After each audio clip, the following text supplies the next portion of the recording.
Jadi bakal minyak aja. Aku bakal ada di rumah. Jadi bakal dia ada sih.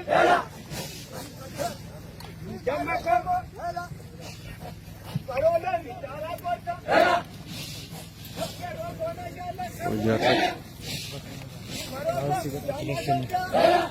Kan buka aku.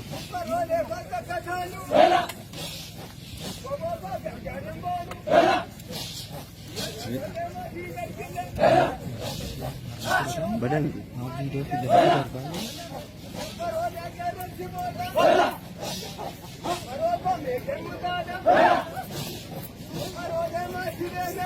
kan ada gani di balik itu kacu juga.